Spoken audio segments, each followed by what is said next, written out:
नमस्कार, good news Bharat के YouTube channel में आप सभी दर्शकों का स्वागत है। मैं हूं संजीव कुमार शर्मा और आइए देखते हैं आजमगढ़ की कुछ खबरें फटाफट अंदाज में।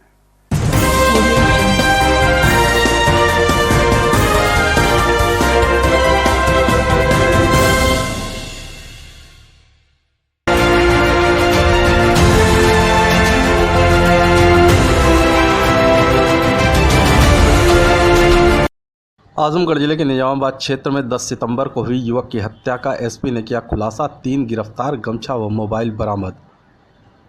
पुलिस अधीक्षक कार्यालय में आयोजित प्रेस वार्ता के दौरान एसपी सुधीर कुमार सिंह ने हत्या का अनावरण करते हुए बताया कि पकड़े गए मुख्य अभियुक्त मोहम्मद फैसल मुंबई में रह रहे अपने दोस्त नोमान के कहने पर निजामाबाद थाना क्षेत्र के मिर्चा त्रिमुहानी निवासी मोहम्मद आजम की 10 सितंबर को हत्या कर शव जंगल में छोड़ दिया था। एसपी ने बताया कि हत्या मुख्य अभियुक्त मोहम्मद फैसल ने अपने दोस्तों के साथ इसलिए किया कि मृतक मोहम्मद आजम अपने दोस्त से नोमान की बहन से बातचीत कराया करता था। इसी बात को लेकर वह मुंबई से आजमगढ़ आया और मोहम्मद आजम की हत्या कर दी। एसपी ने बताया कि उसकी निशानदेही पर हत्या में प्रयुक्त गमछा व मृतक का मोबाइल बरामद होने के साथ ही हत्या में शामिल उसके 2 अन्य साथी की भी गिरफ्तारी कर ली गई है। देखिए, अभी 3-4 दिन पहले थाना निजामाबाद क्षेत्र में एक डेड बॉडी मिली थी जंगल में और हत्या का मुकदमा उसमें दर्ज हुआ था। इसका आज अनावरण हुआ है और ये 3 अभियुक्त उसमें पकड़े गए हैं। एक का नाम फैसल है, एक का नाम सैफ है और एक का नाम जुल्कर नैन है। ये इसमें जो मृत्यु का जो कारण है वो ये बात आया है कि ये जो फैसल है, इसका एक दोस्त है जो मुंबई में रहता है, उसकी बहन से जो मृतक था वो एक दूसरे लड़के से उसकी बात कराता था। इस बात की रंजिश थी और उसी के कारण ये मर्डर उसने इसे मुंबई से 2 दिन पहले यहाँ पर भेजा और इसने ये 2 लड़के अरेंज किए और उसका मर्डर कर दिया। इसमें उल्लेखनीय बात ये भी है कि 2 दिन बाद वो भी बाहर जाने वाला था अपना नौकरी करने।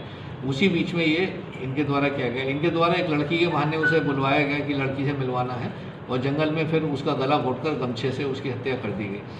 जिस गमछे से हत्या हुई है वो भी बरामद हो गया है और जो मृतक का मोबाइल था जो इनके पास था वो भी बरामद हो गया है। एमएसडी ग्रुप ऑफ कॉलेज के चेयरमैन राजा संतोष कुमार मिश्रा को सामाजिक एवं शिक्षा के क्षेत्र में उत्कृष्ट कार्य करने के लिए पीएचडी की मानक उपाधि से किया गया सम्मानित। बता दें कि लालगंज तहसील क्षेत्र के बालपुर खरैला में स्थित क्षेत्र के प्रतिष्ठित शिक्षण संस्थान एमएसडी ग्रुप ऑफ कॉलेज के चेयरमैन एवं समाजसेवी राजा संतोष कुमार मिश्रा के शिक्षा और सामाजिक कार्यों में उत्कृष्ट कार्य करने के लिए लैटिन अमेरिका हैती स्थित थियो फैनी यूनिवर्सिटी हैती द्वारा पीएचडी की मानक उपाधि प्रदान कर सम्मानित किया गया है। इस अवसर पर बुधवार को एमएसडी ग्रुप ऑफ कॉलेज के प्रांगण में शिक्षकों एवं क्षेत्र के सम्मानित लोगों द्वारा चेयरमैन राजा संतोष कुमार मिश्रा को बुके देकर एवं माल्यार्पण कर स्वागत किया गया। अपने स्वागत समारोह से अभिभूत होकर उन्होंने उपस्थित लोगों एवं शिक्षित युवाओं से अपील करते हुए कहा कि देश की खुशहाली और तरक्की के लिए इस समय युवाओं का अहम योगदान है और हम देश के शिक्षित नौजवानों से अपील करते हैं कि सामाजिक बुराइयों से दूर रहकर शिक्षा को ग्रहण करें और अपने पैरों पर खड़ा होकर समाज और राष्ट्र की सेवा करें। इस मौके पर मुन्ना गिरी, गुरुजी महाराज, अरुण पाठक, रविंद्र कुमार मिश्रा, रजिस्ट्रार अवधेश शर्मा, विंध्यवासिनी तिवारी, संतोष पांडे, रविकांत तिवारी, विद्याशंकर मिश्रा, प्रशांत मिश्रा, हिमांशु मिश्रा, कुमारी दीक्षा राय, कंचन मिश्रा, वंदना राय, राहुल त्रिपाठी, धनंजय मिश्रा, जय हिंद यादव समेत अन्य गणमान्य लोग उपस्थित रहे। इसके बारे में मुझे जो डॉक्टर के उपाधि से सम्मानित किया गया है, मैं उस देश के भारतवासियों को बधाई देना चाहता हूँ। मैंने अपने जीवन कार्यकाल में शिक्षा के क्षेत्र में जो बड़ा योगदान इस देश के लिए दिया हूँ, इसके साथ साथ मैंने सामाजिक कार्य भी किया है। जैसे बहुत लड़कियों की मैंने शादी कराया है, बहुत लोगों को हॉस्पिटल भेज करके मैंने दवाई कराया हूँ। आजमगढ़ शहर में सड़क किनारे ठेला लगाने वाले पर प्रशासन हुआ सख्त। पुलिस बल के साथ सभी को हटाने का क्रम जारी। बता दें कि इन दिनों जिला प्रशासन सड़क किनारे ठेला खोमचा लगाकर जीवन यापन करने वालों पर अपनी नज़र टेढ़ी कर रखा है। पिछले कई दिनों से सड़क किनारे हुए अतिक्रमण हटाने के नाम पर ठेले वालों को भी हटाया जा रहा है। इसी कड़ी में रोडवेज से बवाली मोड़ चौराहे तक एसडीएम सदर बागेश शुक्ला व पुलिस बल इन्हें हटाने लगा, जिसका विरोध भाजपा के पिछड़ा वर्ग प्रकोष्ठ के महामंत्री मिथिलेश चौरसिया ने जताया। कहा कि यदि इन ठेले वालों को हटाया जाएगा तो वे अपने परिवार का भरण पोषण कैसे करेंगे। उन्होंने कहा कि सरकार द्वारा ऐसे ठेले खोलने वाले को अनुदान दिया जा रहा है ताकि वे अपने व्यवसाय को ठीक तरीके से कर सकें। मिथिलेश चौरसिया ने बताया कि उनके आग्रह पर एसडीएम ने रोक लगा दिया है और ठेले वालों को और पीछे दुकान लगाने का आदेश दिया है।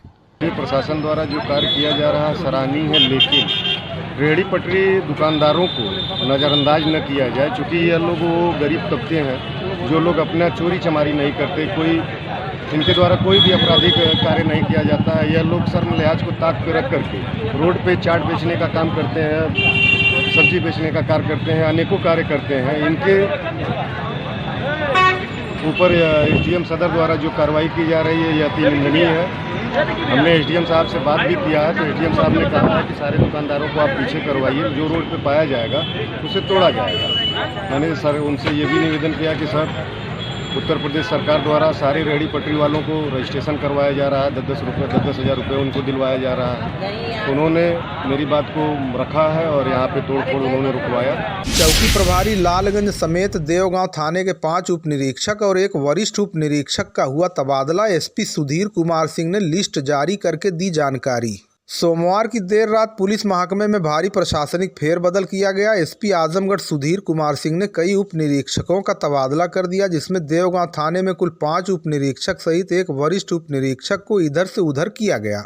जिन उप निरीक्षकों का स्थानांतरण किया गया है उसमें उप निरीक्षक कैलाश सिंह यादव को देवगांव से सिधारी, उप निरीक्षक रामाश्रय उपाध्याय को देवगांव से अतरौलिया, उप निरीक्षक अंगद सिंह को देवगांव से तहबरपुर, उप निरीक्षक आशीष कुमार को देवगांव से सिधारी, उप निरीक्षक अभिषेक सिंह को देवगांव से रानी की सराय, उप निरीक्षक और चौकी प्रभारी लालगंज अनिल कुमार सिंह को लालगंज से सरायमीर के साथ ही वरिष्ठ उप निरीक्षक वीरेंद्र सिंह को देवगांव से थाना कोतवाली शहर के लिए स्थानांतरित किया गया है। इसी के साथ देवगांव कोतवाली में नए उप निरीक्षक के रूप में राजेंद्र प्रसाद, अनुपम जायसवाल, जगमोहन राम को अलग अलग थाना आदि से देवगांव भेजा गया है। वहीं लालगंज के अब नए चौकी प्रभारी मोतीलाल पटेल बनाकर भेजे गए हैं। आजमगढ़ कांग्रेस पार्टी के प्रवक्ता ओमकार पांडे ने सपा, बसपा और भाजपा पर निशाना साधते हुए कहा कि प्रबुद्ध सम्मेलन के बहाने ब्राह्मणों को सभी पार्टियां लुभा रही। बता दें कि नगर पालिका स्थित पार्टी कार्यालय पर आयोजित प्रेस वार्ता कर मीडिया से बातचीत में पार्टी प्रवक्ता ओमकार पांडे ने कहा कि ब्राह्मणों को रिझाने के लिए बसपा, सपा, भाजपा द्वारा आयोजित प्रबुद्ध सम्मेलन कर रही हैं। उन्होंने कहा कि उत्तर प्रदेश में कांग्रेस के बढ़ते जनाधार से हताश निराश बसपा, सपा, भाजपा यदि वास्तव में ब्राह्मणों की हितैषी हैं तो आगामी विधानसभा चुनाव में ब्राह्मण मुख्यमंत्री का नाम घोषित कर चुनाव मैदान में आए, अन्यथा यह समझा जाएगा कि इनका प्रबुद्ध सम्मेलन मात्र ढोंग और छलावा है।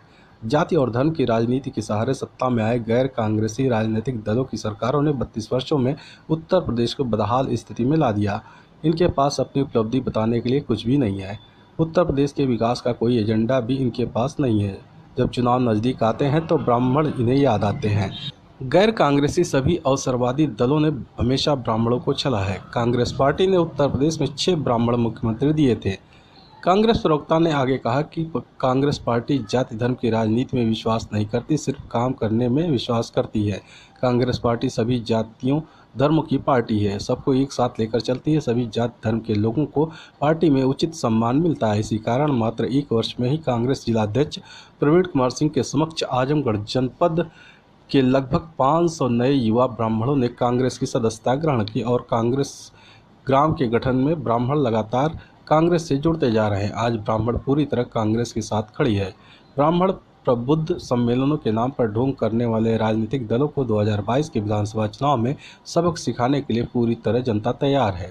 कांग्रेस के बढ़ते जनाधार को देखकर बसपा, सपा, भाजपा पूरी तरह हताश और निराश हो चुकी हैं और प्रबुद्ध सम्मेलनों के नाम पर ब्राह्मणों को लुभाने का ढोंग कर रहे हैं, जबकि ब्राह्मण पूरी तरह से कांग्रेस के साथ है।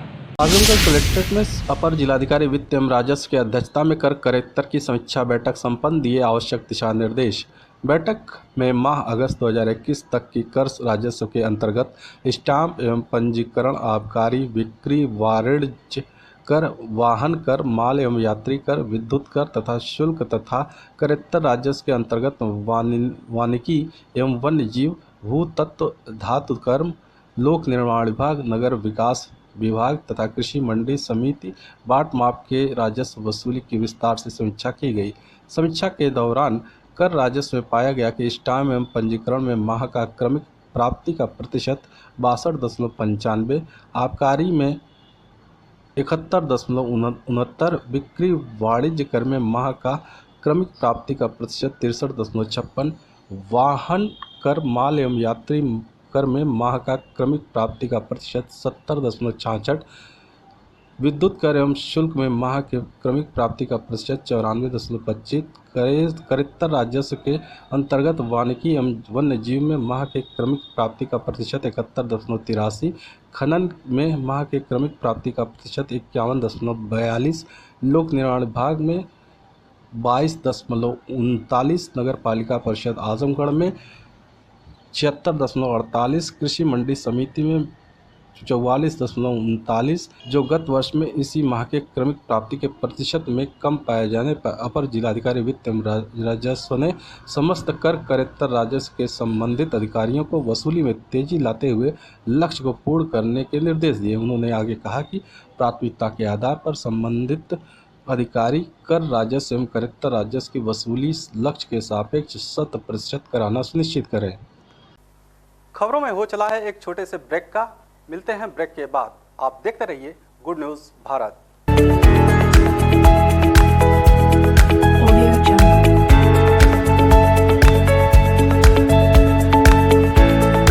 ब्रेक के बाद एक बार फिर आपका स्वागत है और आइए देखते हैं आजमगढ़ की कुछ खबरें फटाफट अंदाज में।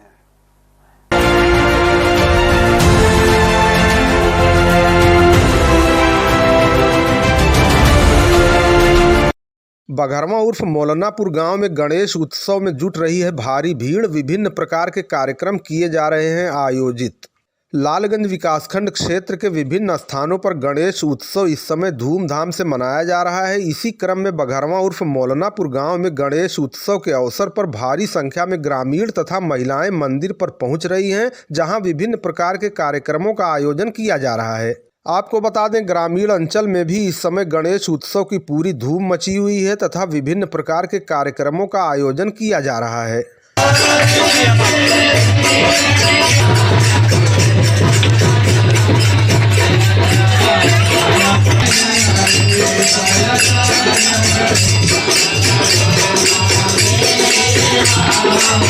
मेहनाजपुर के लाल मऊ तथा अन्य क्षेत्रों में मिशन शक्ति तृतीय चरण के तहत पुलिस द्वारा मिशन शक्ति का प्रचार प्रसार किया गया। मेहनाजपुर पुलिस द्वारा थाना क्षेत्र के जनता इंटर कॉलेज लाल मऊ तथा अन्य क्षेत्रों में मिशन शक्ति के तहत पोस्टर और बैनर आदि के माध्यम से मिशन शक्ति योजना के बारे में विस्तार पूर्वक जानकारी देकर महिलाओं तथा छात्राओं को जागरूक किया गया। इसके साथ ही महिलाओं और छात्राओं को उनके अधिकारों के बारे में जागरूक करते हुए उन्हें किसी भी समस्या के समय में पुलिस की सहायता लेने के लिए जागरूक किया गया। महिला पुलिस द्वारा छात्राओं को किसी भी अनहोनी समस्या से ग्रसित होने पर महिला हेल्प डेस्क तथा पुलिस की सहायता लेने की जानकारी प्रदान की गई। पलना में पुरानी रंजिश को लेकर मारपीट में युवक हुआ बेहोश, जांच में जुटी पुलिस। पलना बाजार में पुरानी रंजिश को लेकर कुछ युवकों ने एक युवक को घेर लिया और मारपीट कर उसे बेहोशी की हालत में छोड़कर भाग गए।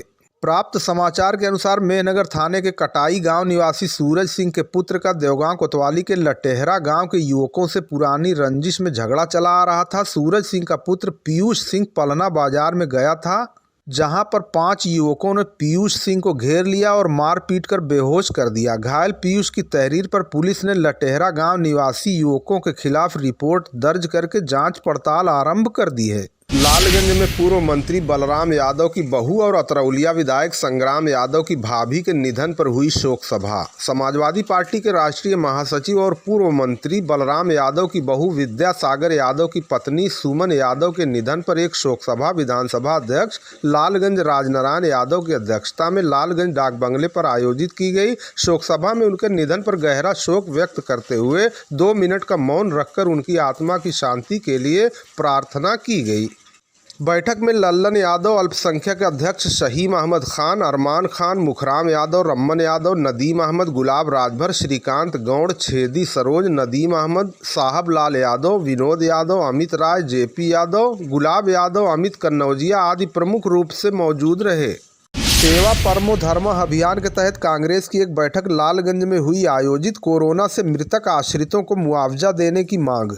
आज बुधवार को लालगंज में कांग्रेस की एक आवश्यक बैठक सेवा परमो धर्म अभियान के तहत ब्लॉक अध्यक्ष अहमद वकार की अध्यक्षता में आयोजित की गई। बैठक में हर पीड़ित को मुआवजे का हक, हमारी प्रतिज्ञा, हमारा संकल्प के तहत चर्चा करते हुए ब्लॉक अध्यक्ष ने कहा, कोरोना महामारी और लॉकडाउन में लाखों परिवार के लोगों ने अपने परिजनों को खो दिया। इससे उत्पन्न हुई आर्थिक तबाही के चलते लाखों परिवार परेशानी में जीवन यापन कर रहे हैं, मगर भाजपा सरकार उनकी मदद नहीं कर रही है।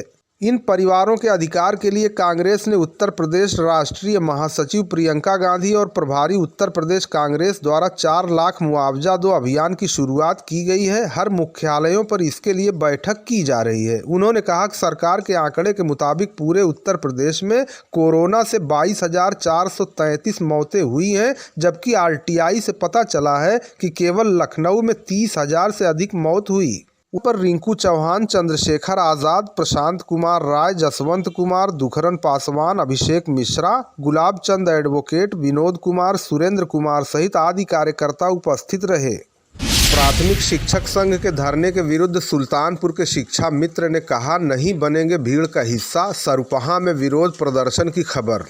प्राथमिक विद्यालय सुल्तानपुर तरवा में प्राथमिक शिक्षक संघ के विद्यालय बंद के आह्वान का विरोध करते हुए अवधेश सिंह आदर्श शिक्षक शिक्षा मित्र विद्यालय पहुंचे और उन्होंने आगाह किया, हम किसी भीड़ का हिस्सा नहीं बनेंगे। उन्होंने कहा, अनुशासन में रहकर हम अपनी सभी मांगों को सरकार से आग्रह करके हासिल करने का प्रयास करेंगे। दूसरी ओर सरुपहा में शिक्षकों ने 21 सूत्रीय मांगों के समर्थन में BRC सरुपहा में धरना दिया।